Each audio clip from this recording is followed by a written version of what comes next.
Bien-aimés de Dieu, que la grâce et la paix vous soient données dans le nom de notre Seigneur Jésus-Christ.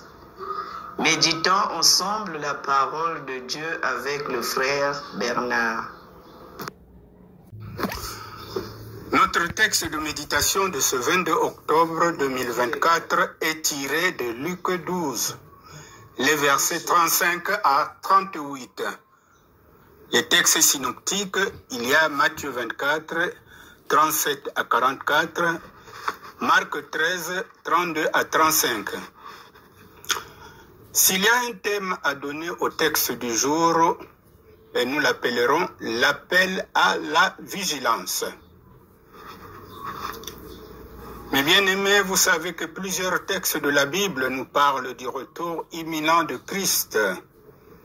Mais le jour et l'heure restent un mystère, car cela relève de l'autorité exclusive de Dieu. Il est donc vain de vouloir prédire l'instant de son retour. Et c'est à dessein que Dieu nous laisse dans l'ignorance à ce sujet, afin que dans cette attente,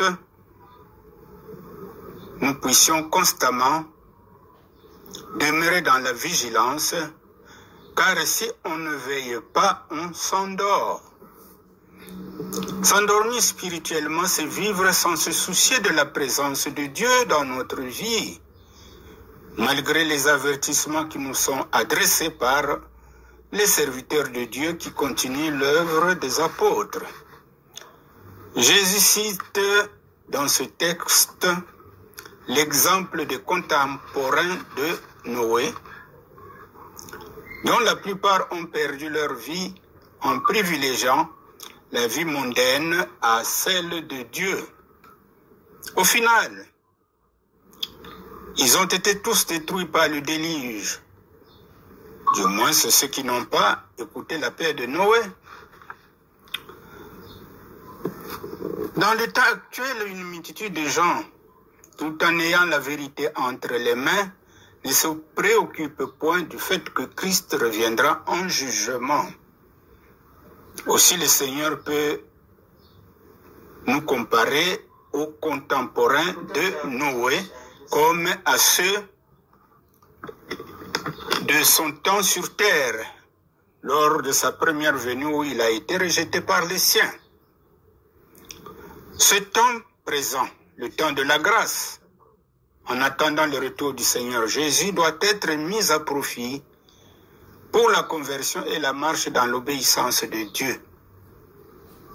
En d'autres termes, quand Jésus nous invite à la vigilance, il nous invite à suivre ses pas, lui l'exemple par excellence.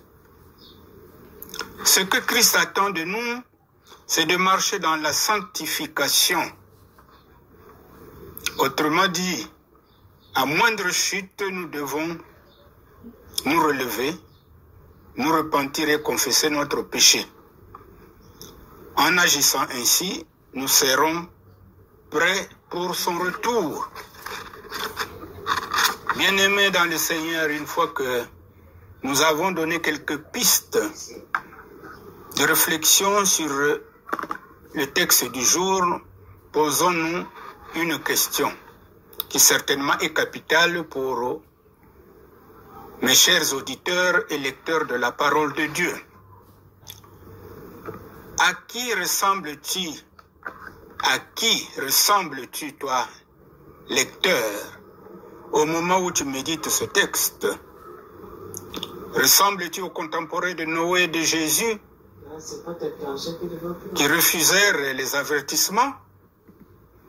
Ou à ceux qui s'embarquent avec Noé et Jésus? Pour compléter